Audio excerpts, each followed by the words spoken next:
এই ভিডিওটিতে আপনি বৈদিক সভ্যতা বা বৈদিক সিভিলাইজেশন খুব সহজে আপনি জানতে চলেছেন।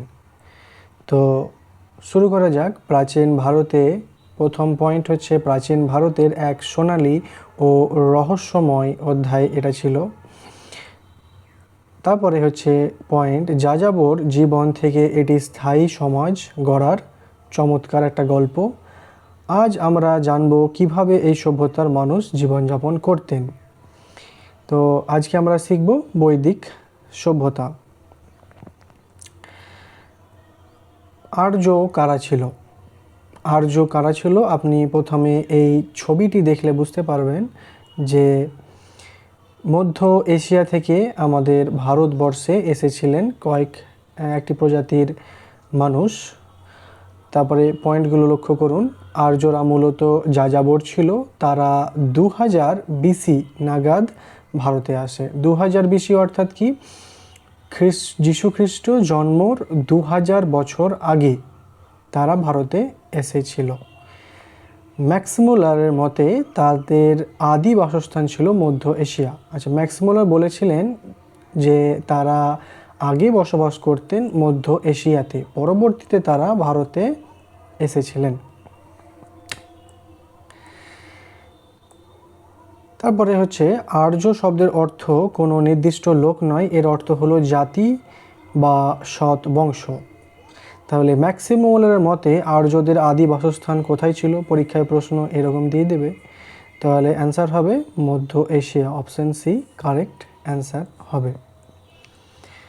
বৈদিক যুগের সময়কাল। আচ্ছা, বৈদিক যুগ কত দিন ধরে চলেছিল, কখন শুরু হয়েছিল, কখন শেষ হয়েছিল?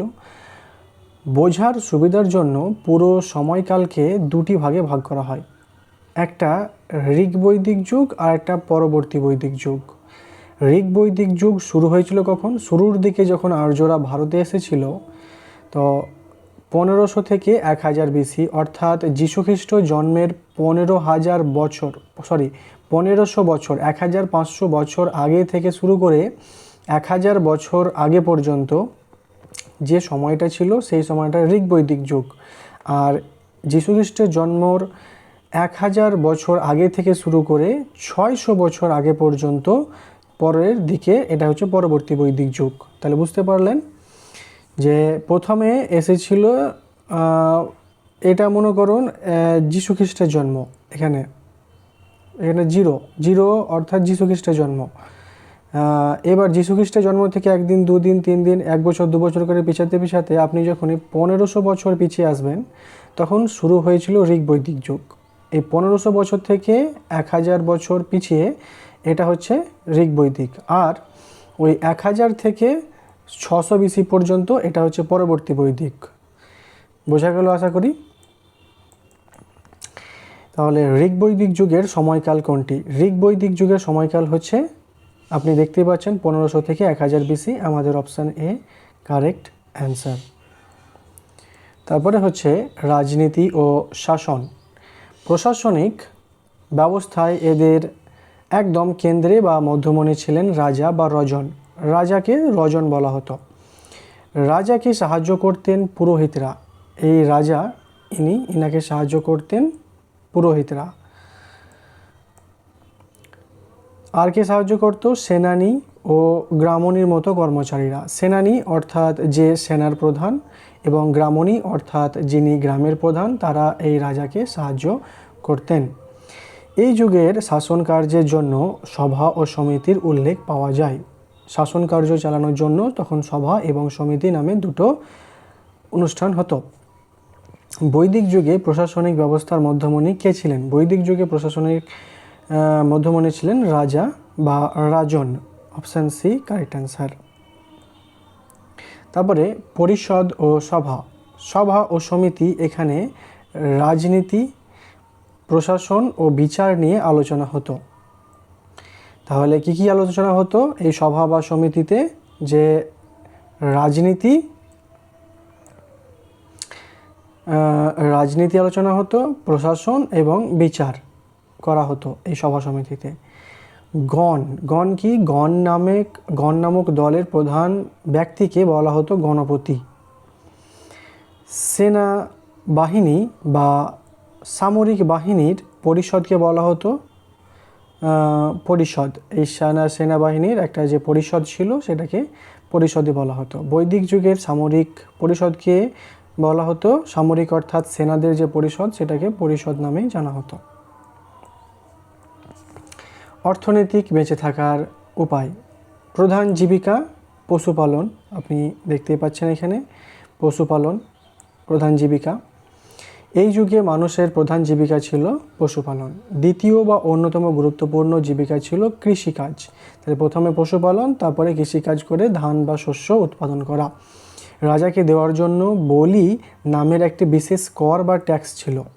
তাহলে রাজা যে শাসনকার্য চালাবে, সেই শাসনকার্য চালানোর জন্য যে খরচা, সেই খরচাটা তোলা হতো এই প্রজাদের কাছ থেকে ট্যাক্স হিসাবে। এই ট্যাক্সের নামই ছিল বলি। কিন্তু এটা মনে রাখবেন যে এই বলি ট্যাক্সটা রাজা কখনো প্রজাদের কাছ থেকে জোর করে আদায় করেননি, প্রজারা স্ব-ইচ্ছায় রাজাদেরকে দিতেন। এটা একটা ভাইটাল পয়েন্ট।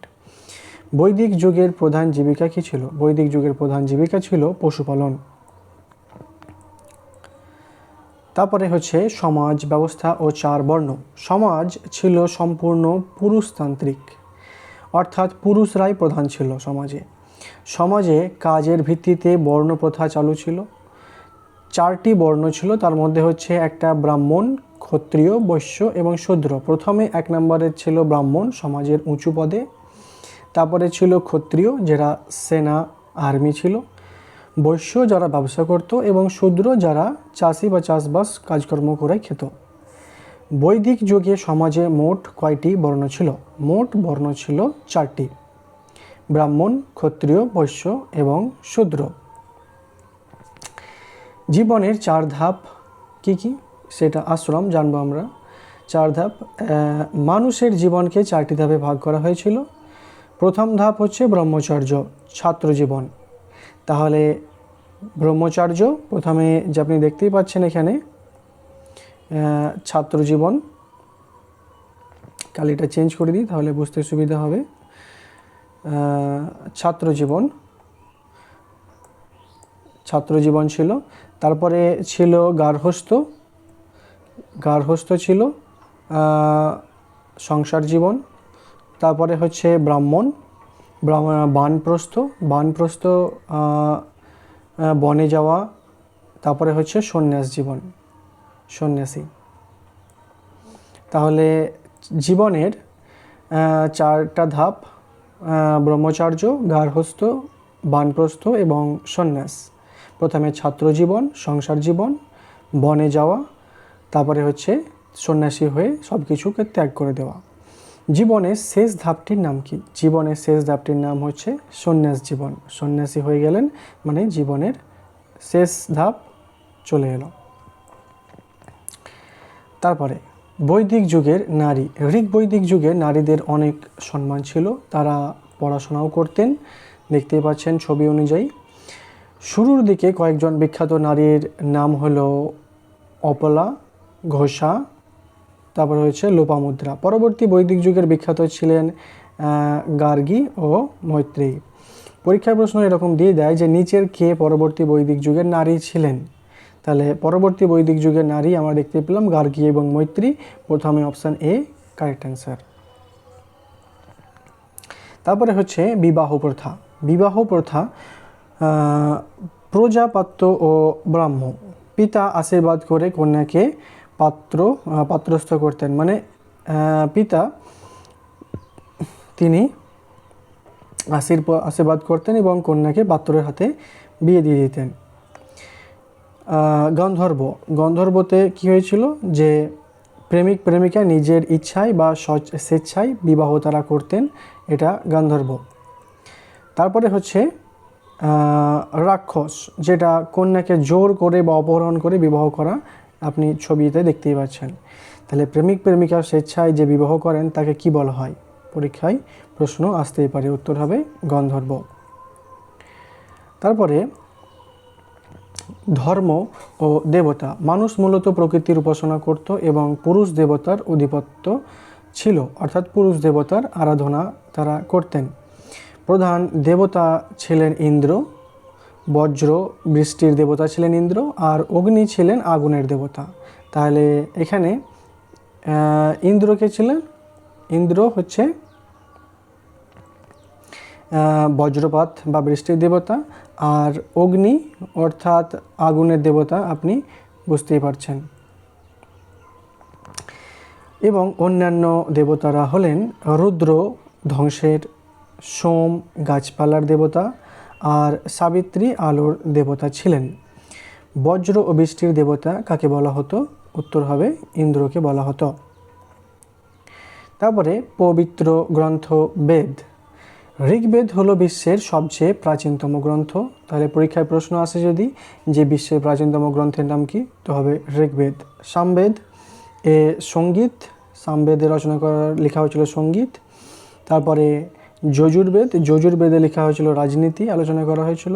অথর্ববেদ, অথর্ববেদে মূল বিষয় হচ্ছে চিকিৎসা শাস্ত্র, এবং বেদের শেষ ভাগকে বলা ভাগ হলো উপনিষদ বা বেদান্ত। আয়ুর্বেদ বা চিকিৎসা শাস্ত্র নিয়ে কোন বেদে আলোচনা করা হয়েছে? এমসিকিউ প্রশ্ন।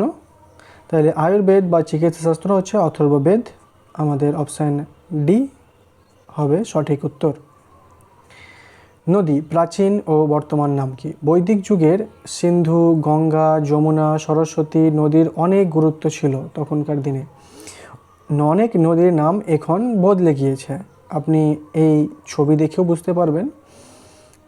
তারপরে যেমন আশিকনি নদীর বর্তমান নাম চন্দ্রভাগা। তাহলে চন্দ্রভাগাকে ইংরেজিতে এখানে বলছে আশিকনি, চন্দ্রভাগা, চেনাব। তারপরে রূপকশী নদীর ইরাবতী, ইরাবতী নদী,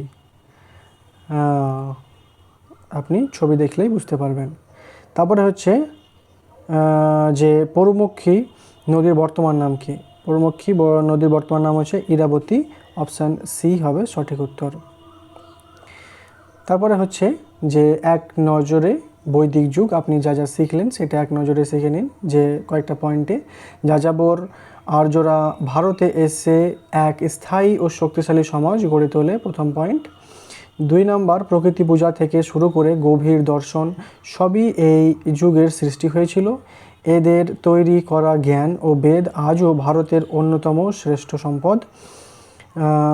এমসিকিউ রিভিশন, বৈদিক যুগে রাজাকে দেওয়া কর বা ট্যাক্সকে কি বলা হতো? বৈদিক যুগে রাজাকে দেওয়া কর বা ট্যাক্সকে বলি বলা হতো। তো ভিডিওটি শেষ পর্যন্ত দেখার জন্য অনেক অনেক ধন্যবাদ। Thank you.